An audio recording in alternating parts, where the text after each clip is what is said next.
क्या? आज जो है वो भूजा पार्टी जो है वो टूट के कगार पर है। और उस भूजा पार्टी में भूजा तो है, लेकिन उसको खाने वाले 5 जो रत्न हैं, नीतीश कुमार, ललन सिंह, संजय झा, अशोक चौधरी और विजय चौधरी, ये पांचों एक साथ नहीं बैठ पा रहे हैं। जो सबसे अपने हैं, जिन्होंने कभी जनता दल यूनाइटेड को आगे बढ़ने के लिए साथ साथ बैठकर सपने देखे थे, वही अपने दगा दे जाए, तब जनता दल यूनाइटेड टूट सकता। तो घर का में जो आग लगती है वो घर के ही चिराग से लगती है, आप तो जानते हैं। कहावत भी है कि घर को आग लगी घर के चिराग से। तो ये कोई बाहर के चिराग पासवान नहीं आकर आग लगाएंगे। आग कोई लगाएगा तो अंदर बैठा हुआ शख्स ही लगाएगा।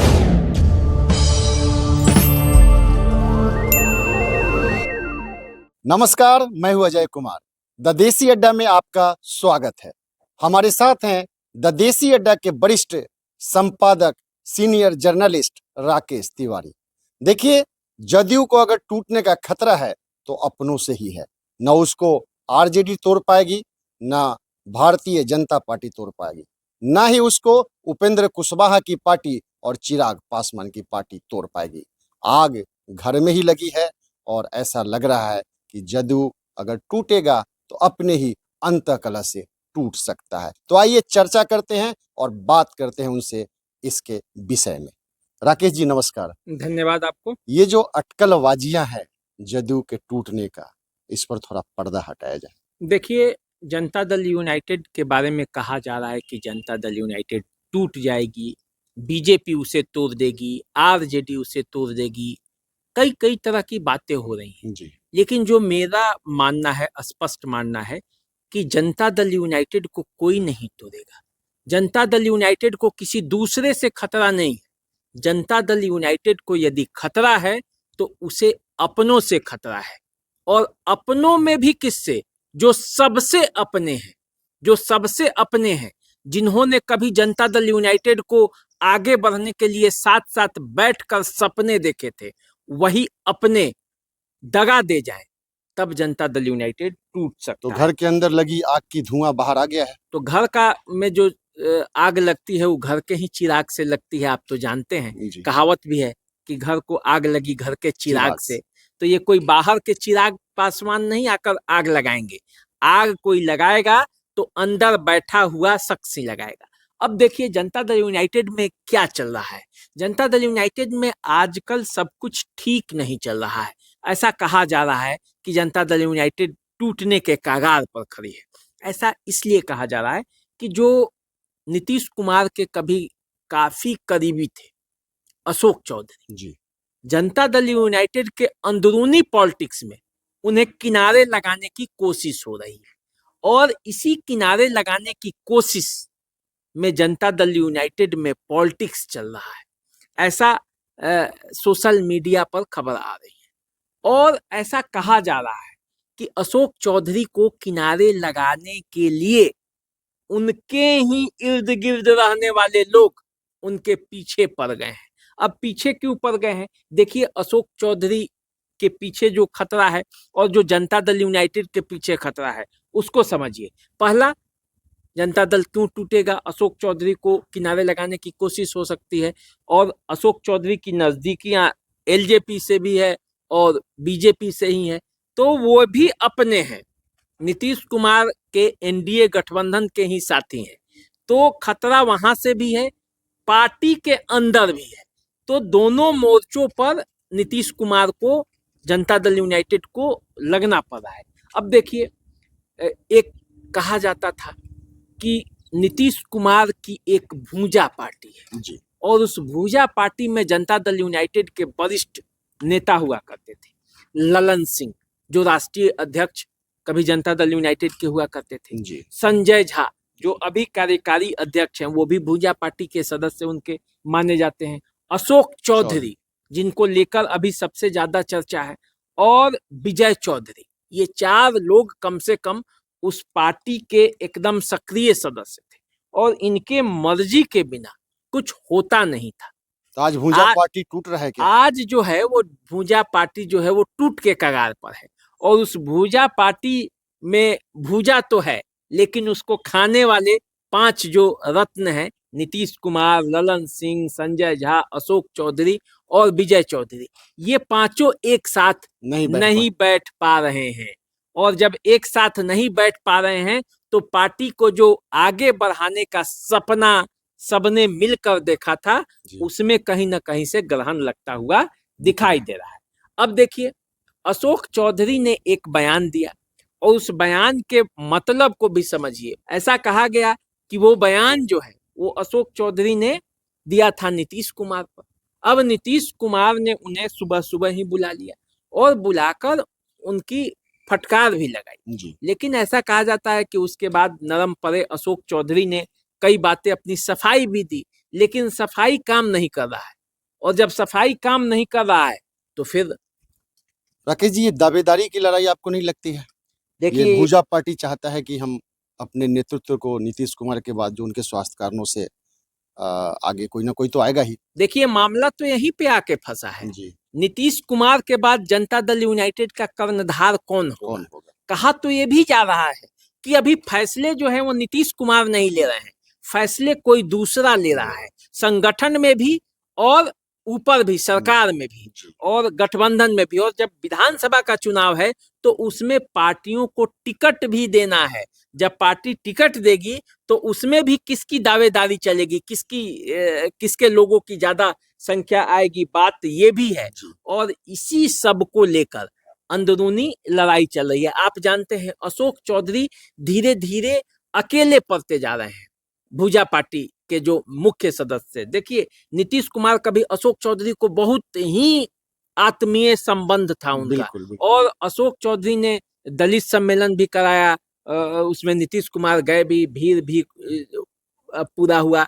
और अब उसके बाद जो हुआ कि अशोक चौधरी और ललन सिंह में भी दूरी आ गई। ललन सिंह और अशोक चौधरी में नीतीश कुमार के घर पे ही कहा जाता है कि दोनों में बकझक हो गई, एक दूसरे पर बोलने पर उतारू हो गए।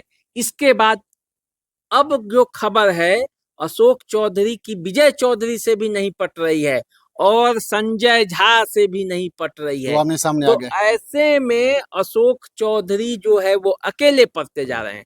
और आप यदि नीरज कुमार का आप बयान सुनेंगे, जो जनता दल यूनाइटेड के प्रवक्ता हैं, तो उन्होंने भले ही इशारों में नाम नहीं लिया, लेकिन इशारों में बड़ी चुनौती दे दी है। और जिस तरह से जहानाबाद में भूमिहारों को लेकर जो उन्होंने कमेंट किया था अशोक चौधरी, उसके बाद जनता दल यूनाइटेड के जितने भूमिहार नेता है उस सब के सब अशोक चौधरी के खिलाफ हो गए, बयान पे बयान आने लगे। नीतीश कुमार ने हालांकि उसको दबाने का प्रयास किया, उसमें घी जो डाला जा रहा था आग में, उससे कम करने का प्रयास किया। अशोक चौधरी को जहानाबाद भी ले गए, लेकिन मामला तो एक बार जो टीस आ गई तो वो आ गई। अब देखिए, कलह का अंत होगा या परिणाम कुछ और होगा? देखिए, कलह का अंत तो अभी होने को दिख नहीं रहा है, क्योंकि जब कलह शुरू हो जाता है तो फिर उसका अंत होना बड़ा मुश्किल होता है। अब देखिए, जनता दल यूनाइटेड को भी कई तरह का डर है, उसके पास अस्तित्व का डर है, क्योंकि नीतीश कुमार के बाद कोई ऐसा नेता नहीं आया है जो इतने बड़े प्लेटफॉर्म को संभाल सके। जनता दल यूनाइटेड बिहार में एक अच्छा खासा अपना पहचान रखता है, अपना अच्छा खासा जनाधार रखता है। तो नीतीश कुमार के बाद कौन होगा? तो जब समानांतर कक्ष के कई नेता हो जाते हैं तो फिर पार्टी में इस तरह की दिक्कत आती है। और इसी दिक्कत के बीच जनता दल यूनाइटेड को ये डर है कि बीजेपी कहीं निगल न ले, और वे जनता दल यूनाइटेड के ही किसी नेता पर तो डोरा नहीं डाल रही है। रसाकर आरोप कभी ललन सिंह पर भी आ जाता है, कभी आपको संजय झा पर भी आ जाता है। तो इस तरह का जो आरोप होता है, आप देखेंगे कि नीतीश कुमार के करीब में कौन है? संजय झा है। नीतीश कुमार के करीब में कौन है? ललन सिंह है। नीतीश कुमार के करीब में कौन है? विजय चौधरी है। और ले दे के एक अशोक चौधरी थे जो दलित समुदाय से आते थे, बाकी तो सब सवर्ण समाज के ही हैं।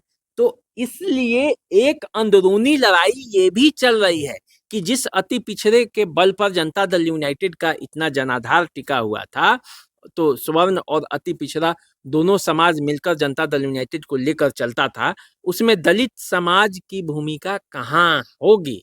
यदि अशोक चौधरी को उसमें से छांटा जाएगा, तो हटाया जाएगा, तो फिर श्याम रजक की एंट्री होती है और वो महासचिव बनाए जाते हैं।